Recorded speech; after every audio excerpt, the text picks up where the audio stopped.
கர்த்தருடைய பரிசுத்த நாமத்திற்கு மகிமை உண்டாகட்டும். இந்த நேரத்திலையும் தேவனுடைய வார்த்தைகளை நாம் கேட்க போகிறோம். சங்கீதங்களின் புஸ்தகம் 73ஆம் சங்கீதம், அதனுடைய முதலாவது வசனம் இப்படி சொல்லுகிறது: சுத்த இருதயம் உள்ளவர்களுக்கு தேவன் நல்லவராகவே இருக்கிறார். சுத்த இருதயம் உள்ள ஜனங்களுக்கு தேவன் நல்லவர். தேவனுடைய எதிர்பார்ப்பு என்ன? சுத்த இருதயமாக இருக்க வேண்டும். சுத்த இருதயமுள்ள ஜனங்கள் மேல தேவன் மிகவும் பிரியமாக இருக்கிறார். வேதம் சொல்லுது, இருதயத்தில் பரிசுத்தம் உள்ளவர்களே தேவனை தரிசிக்க முடியும். பரிசுத்தம் இல்லாமல் ஒருவனும் தேவனை தரிசிக்க முடியாது. அப்ப யார் தரிசிக்க முடியும்? யார் தேவனை பார்க்க முடியும்? இருதயத்திலே சுத்தம்.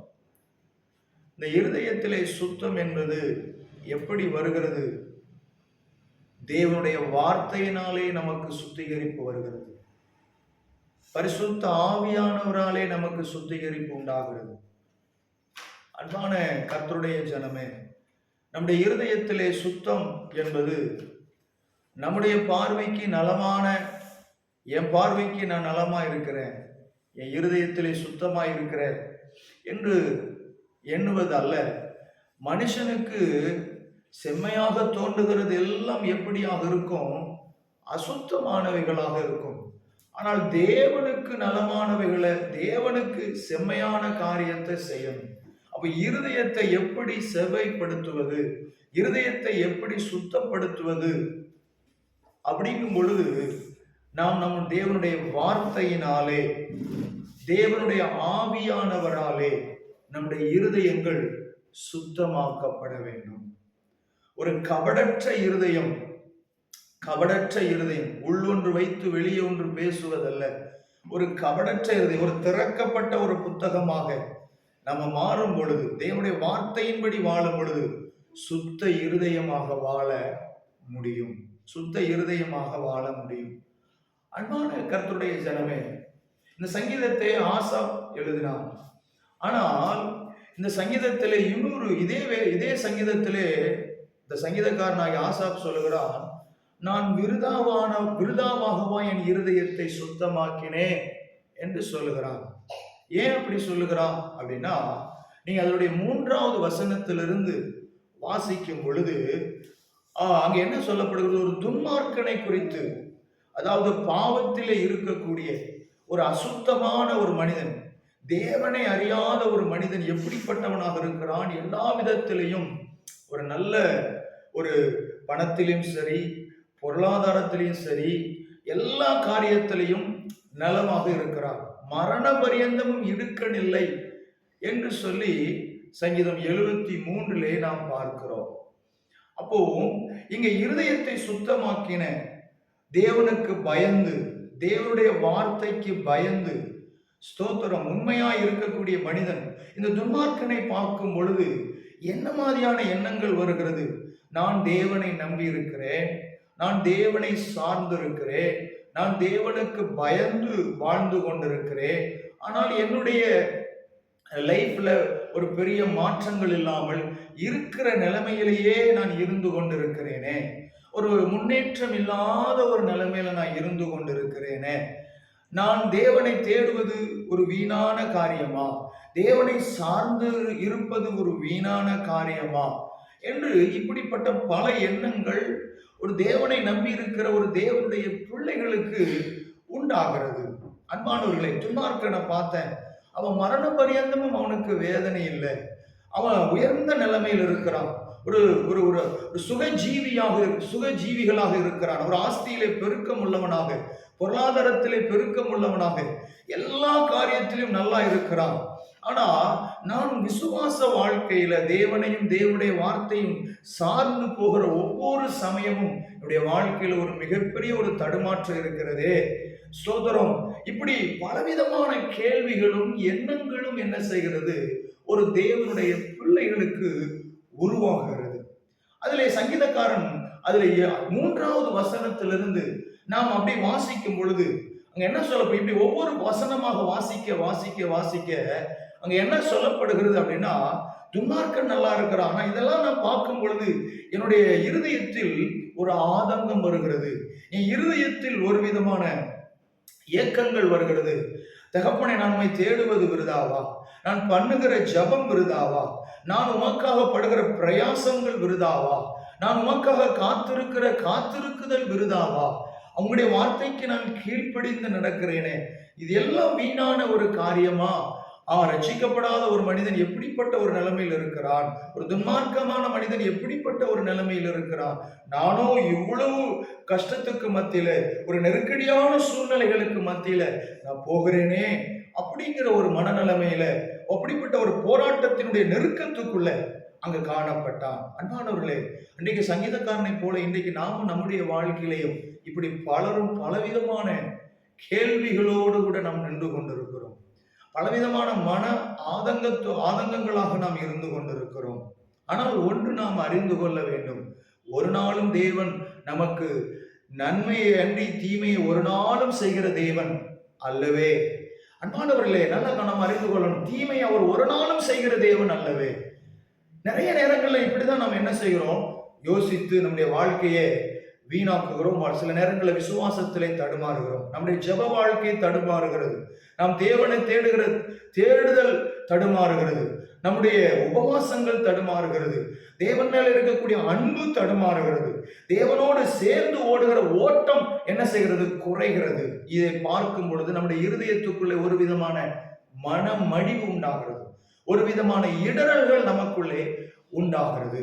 நாம் இந்த துன்மார்க்கரை நாம் பார்க்காமல் நாம் பார்க்க வேண்டியது, நம்மை அழைத்த தேவனை பார்க்க வேண்டும், நம்மை அழைத்த தேவனை நாம் பார்க்க வேண்டும். அன்பான கிறிஸ்துவுக்குள் பிரியமானவர்களே, சாலமோன் சொல்லுகிறான், ஆண்டவரே எனக்கு நிறைய ஆஸ்தி கொடுத்து நான் உம்மை மறந்து விடவும் கூடாது, நான் தரித்திரனாய் இருந்து நான் உம்மை மறுதலித்து விடவும் கூடாது. எனக்கு தேவையானதை, அன்றன்றைக்கு தேவையானதை, என்னுடைய வாழ்க்கைக்கு தேவையானதை எனக்கு கொடுத்து நடத்துங்கப்பான்னு சொல்லி ஒரு பெரிய ஞானி, சாலமோன் ஞானி என்ன செய்கிறான் சொல்லுகிறான். அன்பான கர்த்தருடைய ஜனமே, நிறைய நேரங்களில் நம்ம என்ன நினைக்கிறோம், பணம் இருந்தா நம்ம எல்லா காரியங்கள் இருந்தா இன்னும் நாம் தேவனுக்காக செயல்படுகிறோம் அப்படின்னு நினைக்கிறோம். அப்படி அல்ல, அப்படி அல்ல அன்பானவர்களே, அப்படி நாம் எண்ணிவிடவும் கூடாது. இருக்கிற காரியத்துல, தேவன் வைத்த இடத்துல நாம் தேவனுடைய விருப்பத்திற்கேற்றபடி நாம் வாழும் பொழுது தேவன் ஒரு நாளும் நம்மளை கைவிட மாட்டார், ஒரு நாளும் நம்மளை மறக்க மாட்டார். இதே சங்கீதக்காரன் அவன் சொல்லுகிற ஒரு காரியம் என்ன, இப்படி நான் சொல்வேனானால், நான் விருதாவா என் இருதயத்தை சுத்தமாக்கினேன் என்று இப்படி நான் சொல்வேனானால் நான் என்னுடைய பின் சந்ததிக்கு நான் எப்படி ஆவேன், துரோகியாவேன். இப்படிலாம் நான் சொல்வேனானா என் பின் சந்ததிக்கு நான் என்ன பண்ணுவேன், துரோகியாவேன். ஏன்னா நான் இப்படி சொல்ல மாட்டேன்.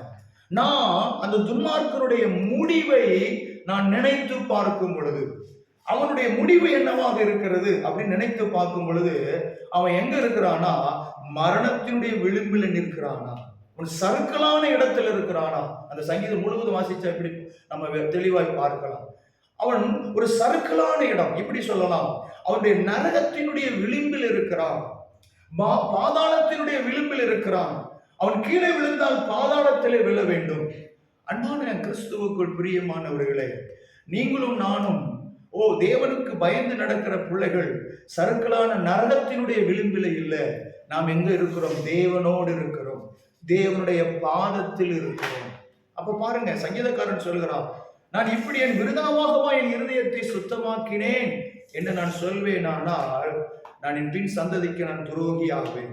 நான் இந்த துன்மார்க்கருடைய வாழ்க்கையினுடைய முடிவை நான் யோசித்து பார்க்கும் பொழுது, அந்த முடிவை நான் பார்க்கும் பொழுது, அவங்க எங்க இருக்கிறாங்க, சறுக்கலான இடத்துல அவங்க இருக்கிறாங்க, பாதாளத்தினுடைய விளிம்பில் அவங்க இருக்கிறாங்க.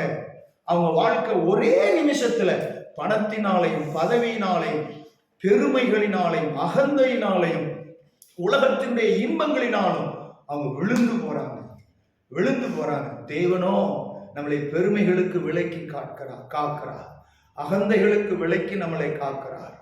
நம்மளையோ தேவன் எல்லா விதமான விழுதலுக்கும் தேவன் நம்மளை விலக்கி நம்மை காக்கிறார்.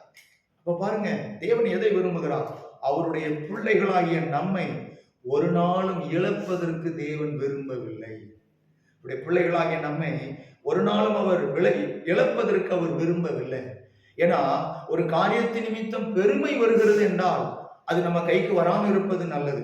ஒரு காரியத்தின் நிமித்தம் நமக்கு அகந்தை வருகிறது என்றால் அது நம்ம காரியத்துக்கு வராமல் இருப்பது நல்லது.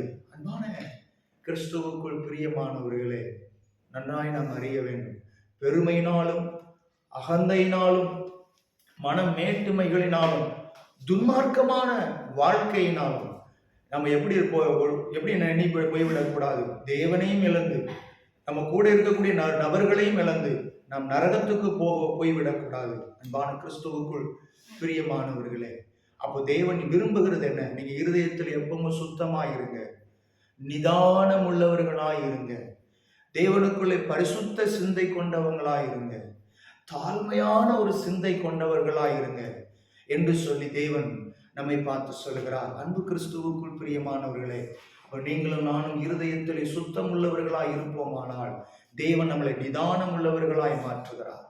நல்லா நம்ம அறிந்தோம், தாழ்மை உள்ளவராய் கர்த்தர் நம்மளை மாற்றுகிறார், பரிசுத்தம் உள்ளவர்களாய் கர்த்தர் நம்மளை மாற்றுகிறார். நம்மளை தேவன் எங்கே கொண்டு போய் வைக்கிறார்? நம்மளை அவரோடு கூட அவருடைய நித்திய ஜீவன் வரைக்கும் நம்மளை கொண்டு போய் வைக்கிறார். அன்பு கிறிஸ்துவுக்குள் பிரியமான கர்த்தருடைய ஜனமே, இன்றைக்கு நாம் இதை உணர்ந்து கொள்ள வேண்டும். அப்படி இந்த நிலையை நாம் சரியாய் உணர்ந்து நம் இருதயத்தை சுத்தம் கொள்ளும் பொழுது தேவன் நமக்கு ஒவ்வொரு நாளும் எப்படி இருப்பார் என்றால் அவர் நல்லவராகவே இருப்பார்.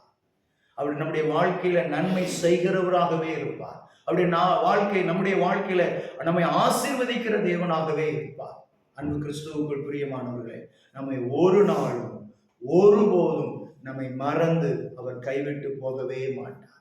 ஆகவே நம்மை ஆசீர்வதித்து நம்மையும் நம்முடைய குடும்பத்தையும் நம்முடைய ஆசீர்வதித்து நன்மையான பாதையில நம்மளை நடத்தி செல்வார். வேதம் சொல்லுது, நன்மையும் கிருபையும் நாளெல்லாம் தொடருமா. யாராருக்கெல்லாம் கர்த்தர் நல்லவராக இருக்கிறாரோ அவருடைய வாழ்க்கையில நன்மையும் கிருபையும் நாளெல்லாம் தொடரும்.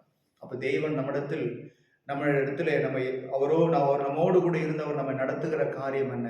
அவருடைய காரியங்களை நமக்கு தந்து நித்திய ஜீவனை நமக்கு தந்து, ஸ்தோத்திரம், அவருக்கு அருகாமலே அவரோடு கூட நம்மளை அமர வைத்து அவரோடு கூட வைத்து நம்மளை ஒவ்வொரு நாளும் அவருடைய இரத்த கோட்டைக்குள் அவருடைய உன்னதமான மறைவுக்குள் வைத்து நம்மளை ஆசீர்வதித்து ஒவ்வொரு நாளும் நடத்துகிறார். ஆகவே தேவன் நமக்கு நன்மையை செய்வாரே அன்றி ஒரு நாளும் தீமையை செய்கிறவரே அல்ல, தீமையை செய்கிறவரே அல்ல. ஆகவே நாம் இதை அறிந்து கொண்டு இதை தெளிவாய் புரிந்து கொண்டு, ஒருவேளை நம்முடைய ஜெப வாழ்க்கை தடுமாற்றத்தோடு, ஒருவேளை நம்முடைய தேவனோடு கூட ஓடுகிற வாழ்க்கை தடுமாற்றத்தோடு, தேவனை அன்பு கூறுகிறதுல குறைவுபட்ட நிலைமையில் இருப்போமானா இவைகள் எல்லாவற்றையும் தூக்கி போட்டுவிட்டு நாம் தேவனோடு சேர்ந்து ஓட, தேவன் மேல அன்பு கூற, தேவன் மேல விசுவாசம் வைக்க, தேவனுடைய பாதத்திலே காத்திருக்க, ஸ்தோத்திர உபவாசத்திலே காத்திருக்க, தேவனுக்காக இன்னும் வைராக்கியமான காரியங்களை செய்ய நாம் ஸ்தோத்திரம் தேவனுக்குள்ளே திடப்படுத்துவோம். திடப்படுத்தி நம்முடைய இருதயத்தை தேவனுக்கு முன்பாய் சுத்தமுள்ளவர்களாய் இருப்போமானால் தேவன் நமக்கு நல்லவராகவே இருந்து ஒவ்வொரு நாளும் நம்மை ஆசீர்வதித்து நடத்துவார். ஒவ்வொரு நாளும் நம்மளை ஆசீர்வதித்து நடத்துவார். ஆகவே இந்த ஆசீர்வாதத்தை பெற நம்ம எல்லாம் கண்களை மூடி நாம் ஜெபிக்கலாமா? அன்புள்ள நல்ல தகப்பனே, இந்த அருமையான இந்த வேலைக்காக நாங்கள் நன்றி செலுத்துகிறோம். தகப்பனே, இந்த ஜெபத்திலே கலந்து கொண்ட இந்த வார்த்தையை கேட்டுக்கொண்டிருக்கிற ஒவ்வொருத்தருடைய வாழ்க்கையில் ஒரு உயிர் மூச்சு உண்டாகட்டும், உயிர் மூச்சு உண்டாகட்டும். யாருடைய வாழ்க்கையில ஸ்தோத்திரம் அன்பு தடுமாறி கொண்டிருக்கிறதோ, ஜெப வாழ்க்கை தடுமாறி கொண்டிருக்கிறதோ, ஓட்டங்கள் தடுமாறி கொண்டிருக்கிறதோ, குழப்பமான சூழ்நிலையிலிருந்து இடரலாக்கப்பட்டு மனமடிவாக்கப்பட்டு இருக்கிறார்களோ, அவருடைய வாழ்க்கையில சகல பலகீனங்களும் தடுமாற்றங்களும் குழப்பங்களும் இப்போ இந்த நேரத்தில் இயேசுவின் நாமத்தினால் அவைகள் எல்லாம் விலகி போகட்டும். நீங்க அவங்கள உயிர்ப்பீங்க, நீங்க அவங்கள உயிர்ப்பித்து அவங்கள ஆசீர்வதிங்கப்பா, ஆசீர்வதி. உங்க இரத்த கோட்டைக்குள், உங்க கிருபைக்குள், உங்க பிரசன்னத்துக்கு ஒப்பு கொடுக்கும். தேவனுடைய நன்மையும் கிருபையும் நாளெல்லாம் தொடரட்டும். விலையேற பெற்ற கரத்திலே தாழ்த்தி தருகிறோம். ஆசீர்வதி. இயேசு கிறிஸ்துவின் மூலம் ஜெபிக்கிறோம் நல்ல பிதாவே. ஆமென். ஆமென். God bless you. God be with you.